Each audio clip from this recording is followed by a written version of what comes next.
அனைவருக்கும் வணக்கம். இது கிஷோபகரம் கிருஷ்ணன். ஸோ நீங்கள் கேட்ட ஒரு 3 கேள்விக்கான ஒரு பதில் தான் இந்த வீடியோ பதிவு. ஃபர்ஸ்ட் வந்து பார்த்தீங்கன்னா, சார் நம்ம வந்து குரூப் 4க்கு ஸ்டடி பிளானில் நம்ம எப்படி படிக்க போகிறோம்னு சொல்லிட்டேன். அதுக்கான ஃபர்ஸ்ட் ஸ்கெடியூலுமே வந்து பார்த்தீங்கன்னா படிக்கிறதுக்கு நம்ம கொடுத்துட்டோம். அதுக்கு ரிலேட்டடாக வீடியோஸும் நம்ம வந்து போஸ்ட் பண்ணிட்டு இருக்காங்க. சார் டோட்டலாக 25 ஸ்கெடியூலும் கொடுத்துட்டு நாங்கள் வந்து பார்த்தீங்கன்னா பிரிண்ட் அவுட் பண்ணி வச்சுப்போம், எங்களுக்கு ஒரு கிளாரிட்டி கிடைக்கும்னு சொல்லியிருந்தீங்க. இன்னைக்கு நைட் 9 மணிக்கு ஓவரால் 25 ஸ்கெடியூலுமே உங்களுக்கு எக்ஸ்பிளனேஷன் பண்ணி ஒரு வீடியோவும் நான் கொடுத்துட்றேன். ப்ளஸ் அதோட பிடிஎஃப் நான் டெலிகிராமில் வந்து பார்த்தீங்கன்னா அந்த லைவ் முடிஞ்சதுக்கப்புறம் நான் அனுப்பிச்சு விட்றேன். நீங்கள் வேணும் நீங்கள் வந்து என்ன பண்ணலாம், டவுன்லோட் பண்ணிட்டு நீங்கள் அடுத்த ஸ்கெடியூல் எப்படி படிக்க போறீங்க, 25 ஸ்கெடியூல் எப்படி நான் வச்சிருக்கேன் அப்படிங்கிறது நீங்கள் தெரிஞ்சுக்கலாம். சரிங்களா? இது முதல் விஷயம். ரெண்டாவது விஷயம் வந்து பார்த்தீங்கன்னா, சார் நீங்கள் யூனிட் 6 அதுக்கப்புறம் பாலிட்டி, எக்கனாமிக்ஸ், ஐஎன்எம் இதெல்லாம் சேர்ந்து மொத்தம் நம்ம 500 டாப்பிக்காக நம்ம வந்து பிரித்து கொடுத்துருப்போம். இந்த 500 டாபிக் தானே சார், அப்போ ஹிஸ்ட்ரி ஜாகிரபிலாம் தேவையில்லையா அப்படின்னு நிறைய பேர் கேட்டுறீங்க. ஹிஸ்ட்ரி ஜாகிரபி கண்டிப்பாக படிக்கணும்ப்பா. ஆனால் அது நம்ம டாப்பிக்காக பிரிக்கல, அதெல்லாம் ஒரு பாடமாக படிக்க போறீங்க. இப்போ சிந்து சமூக நாகரிகங்கிறது ஒரு பாடமாக படிக்க போறீங்க. அதுக்குள்ளே போய் சப் டாப்பிக்காக பிரிக்கிற அளவுக்கு ஒன்றுமே கிடையாது. ஏன்னா நம்ம அந்த சிலபஸில் என்ன கொடுத்துருக்காங்களோ அது நமக்கு இங்கே பாடமாகவே இருக்குது. அதனால் நமக்கு பிரச்சனை கிடையாது. புரியுதுங்களா? அப்போ குப்தர்கள்னா நம்ம குப்தர்கள்ங்கிறது சிலபஸில் டைரெக்டாக இருக்குது, பாடமும் சிலபஸில் டைரெக்டாகவே இருக்குது, புத்தகத்துலையுமே அந்த பாடம் டைரெக்டாகவே இருக்குது. அப்போ அந்த பாடத்தை நம்ம அப்படியே வந்து படித்தாலே முடிஞ்சு போச்சு.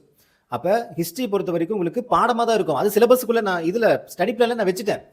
ஓகேங்களா? ஹிஸ்ட்ரியோட பாடமும் ஜாகிரபியோட பாடமும் படிக்கக்கூடாதுலாம் கிடையாது. அதை டாப்பிக்காக பிரிக்கல. எதெல்லாம் வந்து அவுட் சோர்ஸில் நம்ம கொஞ்சம் எக்ஸ்ட்ராவாக நம்ம பார்ப்போம், கொஞ்சம் வந்து பிரித்து படிப்போங்கிறது மட்டும்தான் நான் உங்களுக்கு டாப்பிக்காக பிரித்து கொடுத்துருக்கேன். அந்த பாடமாக படிக்கிறத அந்த பாடமாக படிக்கிறதுல எதுவுமே நான் உங்களுக்கு கொடுக்கல. அதை நான் ஸ்டடி பிளானில் வச்சுட்டேன் நான். ஓகே, ஸ்டடி பிளான் நீங்கள் 25 ஸ்கெடியூல் பார்க்கும்போது தெரியும். ஜாகிரபி அதே மாதிரி தான். 10th ஜாகிரபி 5 லெசன் நம்ம படிக்கணும். லோ ஸ்டாண்டர்டில் ஒரு சில லெசன்ஸ் படிக்கணும். தேவைப்பட்ட வேர்ல்டு ஜாகிரபி கொஞ்சம் பார்த்துக்கலாம். அவுட் சோர்ஸுக்கு போகணுமானா ஹிஸ்ட்ரி ஜாகிரபிலாம் போகணும்னு அவசியமே கிடையாது. நான் சொல்கிறது இந்தியன் ஹிஸ்ட்ரிக்கு போகணும்னு அவசியமே கிடையாது. ஓகேங்களா?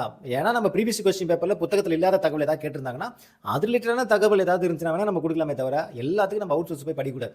வேணா ஜாகிரபிக்கு கொஞ்சம் ஹையர் ஸ்டாண்டர்டில் இருக்கிற ஒரு சில தகவல் சேர்த்து நம்ம படிச்சுக்கலாம்.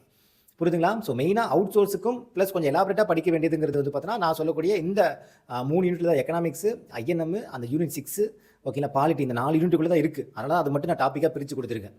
கிளியரா? புரிஞ்சுங்களா? ஸோ இந்த இது அதுக்கப்புறம் வந்து பார்த்தீங்கன்னா உங்களுக்கு இந்த பேட்ச் அனௌன்ஸ்மெண்ட் வந்து நம்ம நவம்பர் 10ஆம் தேதி தான் கொடுக்க போகிறோம். அந்த அன்றைக்கி தான் நீங்கள் பேமெண்ட் பண்ண போகிறீங்க. பேமெண்ட் பண்ணிவிட்டு நீங்கள் அப்போ தான் வந்து என்ன பண்ண போகிறீங்க, ஜாயின் பண்ண போகிறீங்க. பேட்ச் ப்ராசஸ் எல்லாமே உங்களுக்கு அந்த அன்றைக்கி தான் நான் வந்து கொடுப்பேன். சரிங்களா? இது ஒரு டவுட்டு. அதுக்கப்புறம் சார் அந்த டாப்பிக்லாம் எங்கெங்கே கவர் ஆகுது அப்படிங்கிறத நீங்கள் அந்த புத்தகத்தில் எந்தெந்த பாடம் சொல்லிங்கன்னா கொஞ்சம் ஈஸியாக இருக்குது தான் சொன்னீங்க. நல்லா கேட்டுங்க. அந்த டாபிக் எல்லாமே நான் பிரித்து கொடுத்துருக்கேன். அந்த 500மே உங்களுக்கு என்ன பண்ணுறேன்னா எந்தெந்த புத்தகத்தில் என்னென்ன டாப்பிக்கில் ரெஃபர் பண்ணிக்கலாம் அப்படிங்கிறது நான் சொல்கிறேன். அவுட் சோர்ஸ் சொல்ல முடியாது, புக் சோர்ஸ் மட்டும் எங்கெங்கன்னு சொல்கிறேன். அதை மட்டும் நீங்கள் புக் சோர்ஸில் மட்டும் நீங்கள் நோட் பண்ணி வச்சுங்க. அந்த 500க்குமே நான் எடுத்து கொடுக்குறேன். நாளைக்கு நான் எடுத்து கொடுக்குறேன். நீங்கள் அது என்ன பண்ணீங்க, ப்ராக்கெட்லேயே நோட் பண்ணி வச்சுங்க, என்ன ஸ்டாண்டர்ட் நோட் பண்ணி வச்சுங்க.